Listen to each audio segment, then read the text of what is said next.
Hey there, everyone, and welcome to the very first episode of the Nerdable Podcast. I'm your host, Abel, here with my co-host, David. David, you want to say what's up to everyone? Hey, how's it going, everybody? We are two guys who love all things nerdy that would be considered nerdy to most of the world, but it's okay because that's why we created the Nerdable Podcast. So I had this podcast like a while ago. It's called Nerdable, and it was mainly my YouTube channel, and I did like Funko Pop unboxings mainly, and a lot of like Pokemon cards. And then I kind of just like let everything go because I just focused on my writing. And now I have like a better schedule. Like I'm scheduling my life better. I'm becoming a better adult, and I can actually kind of do both. And I have a lot of things automated, so it's helping me out. But this time, because like I said, last time was really hard for it just to be on me. Um, I'm glad I have a co-host now that we're able to talk about these crazy things. And today, at the end of the episode, for the very first time ever, I will be unpacking my some Yu-Gi-Oh cards. And David is familiar with them, so David's going to be kind of telling me like what pools I got. And for you listeners, you'll be able to listen to this whenever the podcast comes out in April.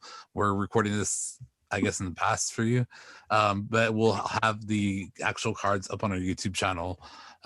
So yeah, David, why don't we get started with you? When did you like? What do you mainly collect? What other collections do you have, and when did you start collecting? So I collect Legend of Zelda stuff. So that's when I first started actually. Started collecting things before I opened Coastal Card Game Shop. And I probably started collecting that in like 2011, 2012, and I've spent a lot of money, I'm not gonna lie, on pre-orders, on like the collector's edition stuff. I have a lot of it, statues, all that kind of stuff. So, and then as of now, well, I collect Yu-Gi-Oh cards mainly for the business, but I also have my own collection that I do as well. So Cool, but yeah. I mainly start. So I've always been. I think I'm a hoarder of things because I mainly started off with like years ago. I've always collected things, and so it started with Beanie Babies. And then I'm like, okay, I'm over Beanie Babies. Then I don't know if you guys remember like those little Gigapets and Tamagotchis. oh yes, I remember Okay, those. I had millions. I had a keychain, and like they were just like a stack of them. And my parents, every time we'd go out of town, I'd like fall asleep in the car, and I remember them yelling at me because they'd all start beeping to like feed them and like stuff like that. They actually made a new one like last year, I think. It's like the I Digimon. know. they had a Tamagotchi. I was the store manager at Box Lunch here in Corpus. I opened the store here, and I was there for the first year. And then we got a Tamagotchi, and like the original Tamagotchi. I was like, what? Um, Throwback.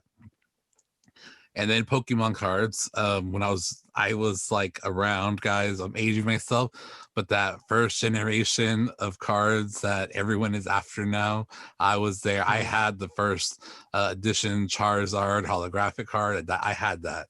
I had all those cards, and God knows where they're at now. You know, God knows where they're at now. But I Somewhere. had them, and if I only would have known what I knew now, like, just Pretty much. don't. I Yeah, found my old ones recently, and like so now I have some of them sent to be graded, and I'm that's just kind of cool. looking through. Yeah, you see, and I've played the game, the Pokemon game throughout the years, like the video game console throughout the years, um, but the cards I've kind of just gone in and out of, like I'm not like that much of a collector, but I'm starting to get back in them, mainly to not just collect for like the artwork, but to also resell. I'm reselling a bunch of them, and so that's that. But I think my biggest collection right now is Funko Pops. It is, when I tell you guys, my Funko Pop collection goes on all four walls of my room, from the ceiling to the floor, stacked. And I've gotten like Yeah, like I'm like finding like little spaces here and there that I can actually hang more. Like I just ordered these individual like single pop holders. That way I can put them in these little odd spaces that I have and just put like one pop there. So that's how bad it's got. So that's my collection is valued at like a lot of money. A lot of Have you money. seen the So new one the GameStop just got? I saw it today. It's like a no, $90 Pikachu. It's like huge. The box is oh ginormous. the 18-inch or whatever. Yeah, you see, I want that one, and there's a Harry Potter one like that as well. I want both of those because I'm obsessed with Harry Potter. I am obsessed. That's what actually introduced me to Pops was Harry Potter, because I thought it was like a Harry Potter thing. I didn't think it was a Funko Pop thing, and so I have the entire Harry Potter Funko Pop collection, like every single one ever made. Like I have them. And so yeah, I'm telling you, I think I'm a hoarder. Like looking at my life, I think I'm a hoarder. And my Funko Pops, my collection is a very high value. I just do not. I don't want to like. I don't like resell them because I love them. They're like my children, you know. If you're a collector, you kind of know like they're literally my children, and I keep telling myself, well, I'm only gonna buy this kind, or I'm only gonna buy Harry Potter ones, or I'm only gonna buy. I just keep on adding. It's sick. See, whenever I moved to Corbis and I had all my Legend of Zelda stuff, I all put it in a certain place. And I told myself I was gonna get a case for it. I never did. And then whenever we moved here, and the person I was living with at the time was like, "What are we doing with these?" And I'm like, she was like, "Are you ever gonna display them?" And I was like, "Yes," but no, they ended up in the closet, and they're still there to this day. And I still live alone, so it is. Yeah, I don't know, man. I don't know what it is. Like, I can never see myself selling them. They're probably worth way more than what I bought them for, but I can't see myself giving them up. yeah, that's what all my family tells me, like, just sell all of them. I'm like, you're stupid. Like, little do you know, I'm still adding more to my collection. I'm finding places to put them. Yes. And it's like I even have these little like the mini pop the keychains. Oh, I didn't I even know they made those. Yeah, so they're like mini pop keychains. So I even have some of these, and I have them like on the border around my closet, like they're hanging like that. So that's cool. That's my life. And yeah, that's my life. That's my hoarding collectible life. So on this podcast, guys, we are going to be talking about basically everything we just talked about. Also, other things that I kind of like are I kind of like Animal Crossing. I don't know if you've ever played it. If you haven't, I haven't, but I just haven't. I've been ignoring it, honestly. I say, hold on, I'm sorry. I say do try it and don't try it. Like do try it because it's fun in the beginning, but don't try it because you'll be hooked. And so I only played it because I was a store manager at a box lunch, and all this Animal Crossing stuff was coming in, and my district manager at the time was like, you guys all like, we were on a conference call, and she's like, hey, are y'all ready for the new Animal Crossing game to come out? And on our conference call for box lunch, we were talking about Animal Crossing. And so this is right when COVID hit. We all stopped working for like 3 months.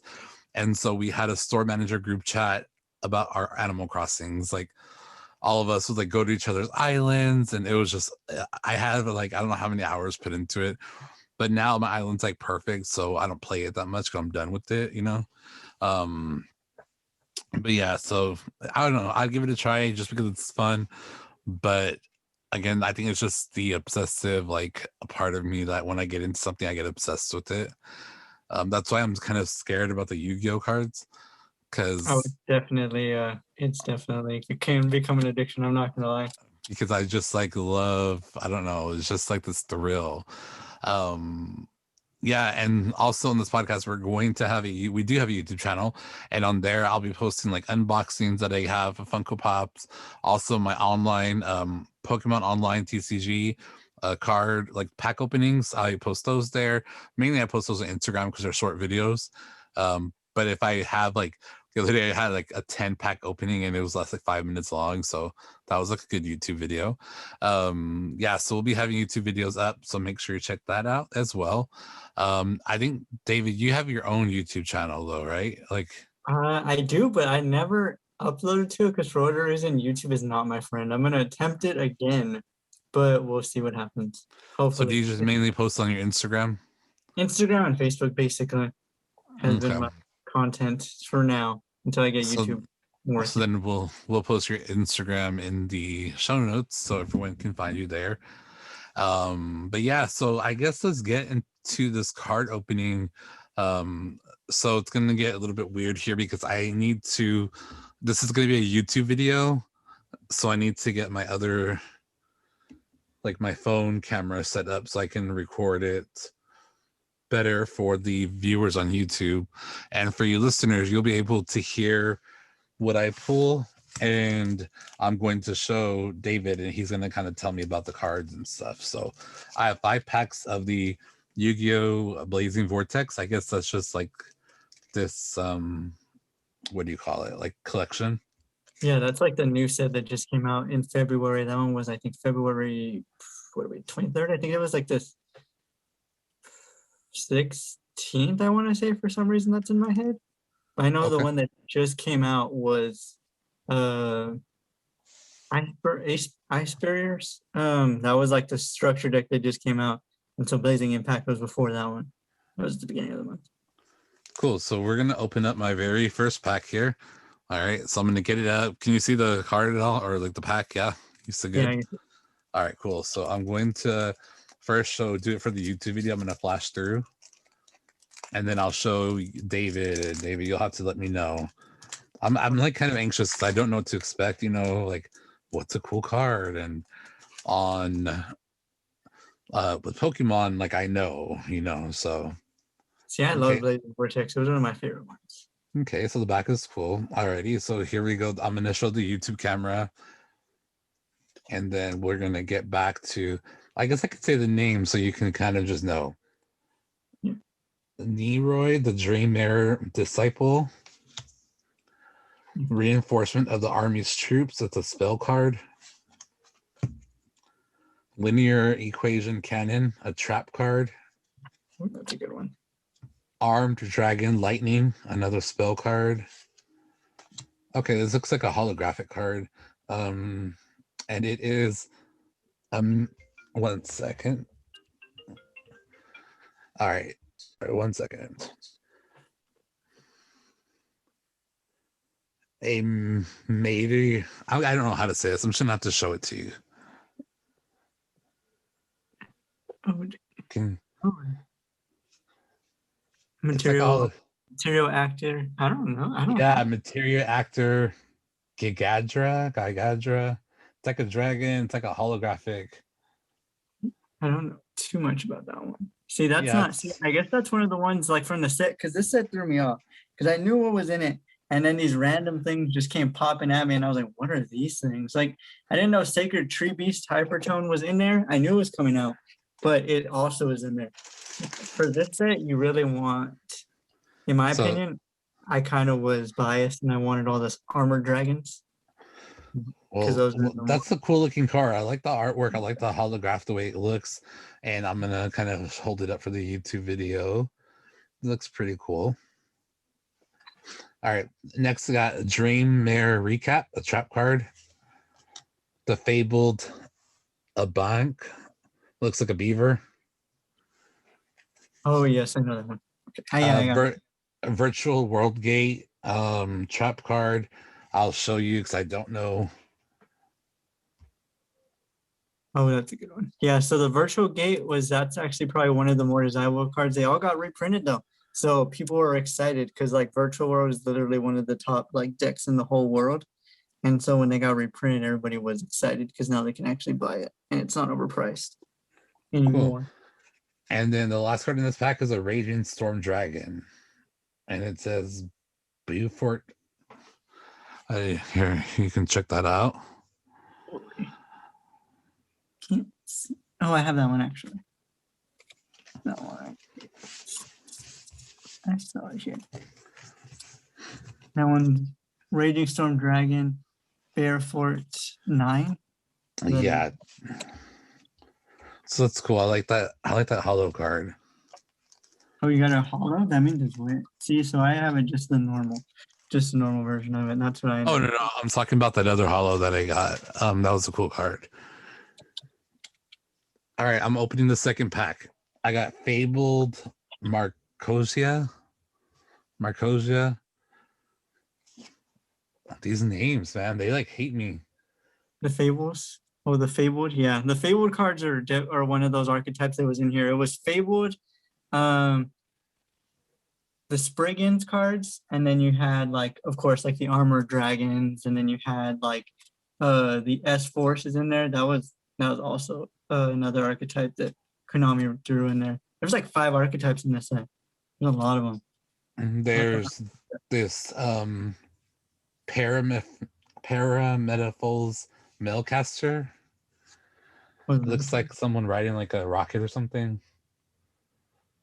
Oh yes, I have that one. Yeah, I have that one. Yeah. And then the Pendulum Encore Trap card. S4 Showdown. Oh, the S Force. I'm kind of excited about. I want to see what S Force ends up turning out to be. I'm not gonna lie to you. Okay, then the holo card is a Constellar Caduceus. Gosh, I need to learn how to say these. Yeah, Yu-Gi-Oh's kind of complicated like that. Yeah, I don't know if you can see the image here.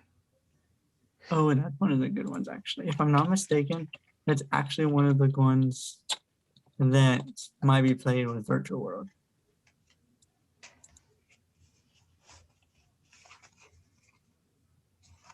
Oh no, I'm wrong. Hopefully you'll pull like maybe you'll pull Sacred Tree. So I got S4 Specimen, Amana Kuwajaki. Looks like a girl, like a fairy. Oh, the fairies. I know, I love fairies. The book I just finished writing, it's all about fairies. And I just put it up on Amazon today for pre-order, by the way. Machina. How the hell do you say these names, guys? I don't know if me and Yu-Gi-Oh are gonna get along. Just because the names. And it's hard to show David like the name on the camera. I can only show you the picture. Some of them I do have, so it kind of works out. But I know I kind of more or less got to pull a lot of these. And then I got the Radiant Storm Dragon again, the same one. Yeah, that's actually one of the more holos, or one of the more like link cards that's easier to pull. Megatech. I love opening card packs, so that will never get old. All right, I got an Armored Dragon Ritual. Oh, that's a good one. Maybe you'll pull the Armored Dragon Ritual card too. Dogmatic Genesis. Parametaphors Fusion. It's a spell card. Okay, I have the S4 Showdown again, spell card. The holo card is 7 Cities of the Golden Land. Oh. It's a pretty cool card. Breath of Acclamation. Let's spell card. Ojama Pink. Oh my god, I love this little thing. Ojamas. Yeah, they brought them back. God, I want one to be my little friend. I like weird looking chubby things, like people. Synchro Transmission. Oh. Synchro Transmission, and then S4 Specimen. So you actually pulled a pretty good one with 7 Seeds of the Golden Land. Because I didn't get that one. You did. Which one was it? The 7 Cities of Golden Land. See, that's actually a pretty good one. Oh, okay. Cool. All right, next pack. 4th pack, guys, is Springin's Rocky. What is that? It's cool. A dual avatar Ascendant trap card. Heavy Metaphors Amalgam. Are these people or like things or monsters or? Which ones? What's it Like called? heavy. This one here. Oh, the metaphors. They're actually Yeah. like I think they're supposed to be like half robot, if I'm not mistaken. Pendulum Encore again. The holo card is Onirios, the Dream Mirror Tormentor. Oh, interesting. Yeah. It's a cool card.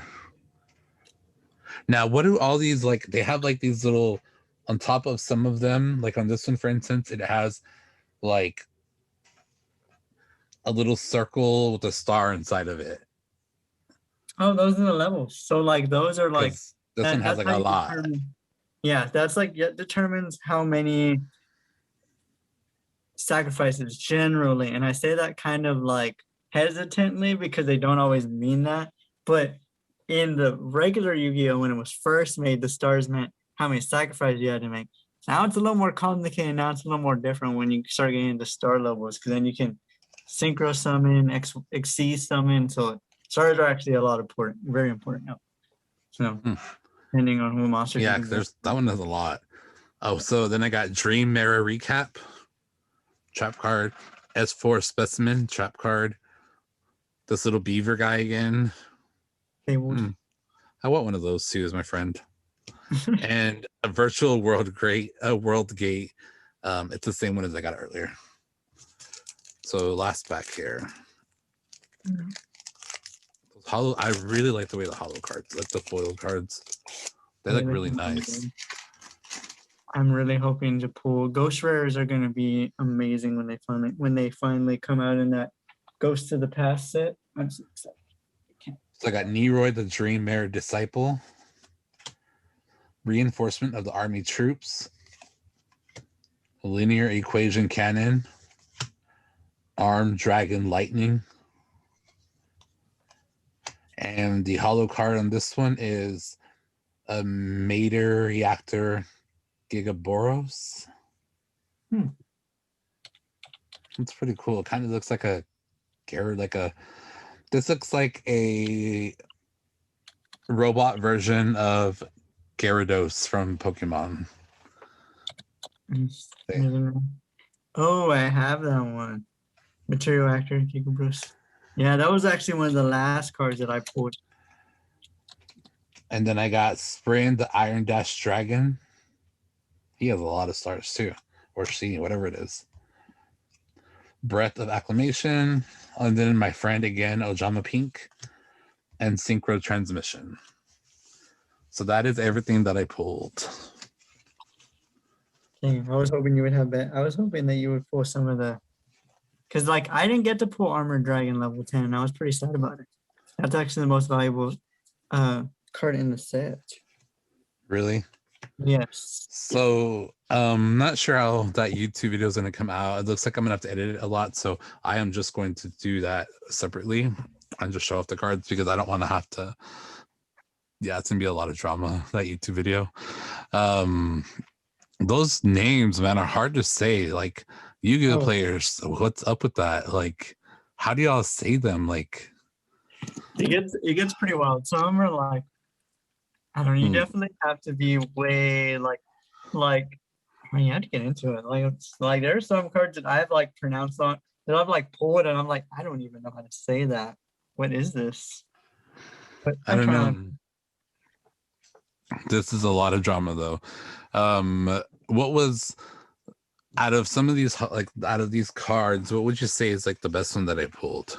The Golden Land card, that one's already like $80 at just pull. And again, it says it's only been out for like 2 weeks.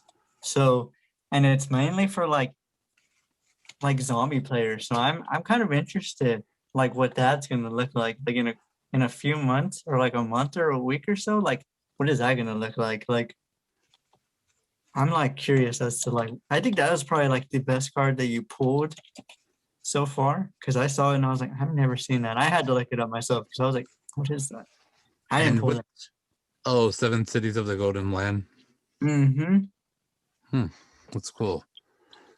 It's a cool looking card too. So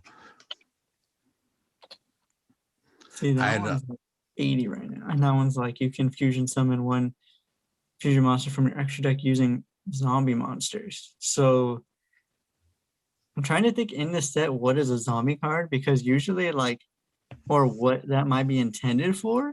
Because I'm trying to think. I don't know if there were many zombie cards in this set, but I mean, maybe there is that I didn't see, but this has to be made for something. Because usually when cards are put out, it's like has an intention. And I'm trying to think right now what's up there that's a zombie card, but maybe there is like maybe zombie cards are definitely coming to like the light, and people are like, oh, I need this. So I'm curious to how this is going to be played, but it looks like the best card so far.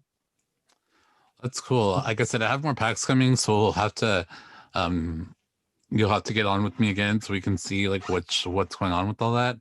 But Yeah. these names, oh my goodness, like I need And this some set of I was them were so difficult. biased. Like this set wasn't that great. If you ask probably like many people in the Yu-Gi-Oh like community, they're probably like no one was really too excited for it. Everyone was more excited for everything after. But me, I was very biased with this. I was like, I love this because I saw Armor Dragon Thunder, and well, I'm making the Dragon Maid deck, and I was like, I need this. So I bought them, and I was hoping to pull more, but I only pulled like 3. But I love this set. Like it was great in my opinion. Everybody's probably be like, it's okay. It didn't have much value, but the cards were pretty good. Maybe you're playing, I think. Yeah, and so do you collect them or do you actually play the game? Like you So I do both. I sell, I resell, I collect, and I play. So that's why I started Coastal Card Gift Shop, because I want a lot of people to play. I want everybody to play. But so I play, I have my own personal decks, and I'm building one now. And so that's why I bought Blazing Vortex, because I really wanted it to add it to my deck. That's cool. I mainly collect for like cards, for, like the artwork. You know, I like to see different artworks, and that's the way I have my Pokemon cards are set up. I don't have them set up by like collection. I have them set up by like it's like a fire type binder, an electric type binder, and then I like to have like all the Pikachus together and all the Eevee. Eevee's my favorite Pokemon. Eevee and all the evolutions are my favorite Pokemon. Oh yes, I saw that Glaceon one and I really want it, but I haven't been able to find it anywhere. Yeah, I love them so much. And so like I have like all, you know, like all of the types in the binders together. And so all the Pikachus are like I just like to look at all the different variations of it. And then if I have doubles, I usually just stack it behind, and I want to figure out the easiest way to like get those sold. Like I don't know if Macari just posting one by one is like worth it. Especially for like commons, you know what I mean? I just got to figure out if or just throw them all like in a lot and just get rid of them. See, like we don't have. I wish we had that here. People who would buy and sell, like, because we don't have anybody. It's crazy and like sad to say we don't have anybody that does Yu-Gi-Oh here. I'm like, there's nobody to sell them. Yeah, and so our listeners, because you'll be from all over. And when we say here, we live in South Texas, so yeah, a little city called Corpus Christi. But yeah, I guess that's going to be it for this first podcast episode. I wanted David to be here for my very first Yu-Gi-Oh card unpacking, and then I thought it'd be a good first episode to get us going, and we have it in the can. We're good to go. And thank you guys for listening, and we will talk to you next week.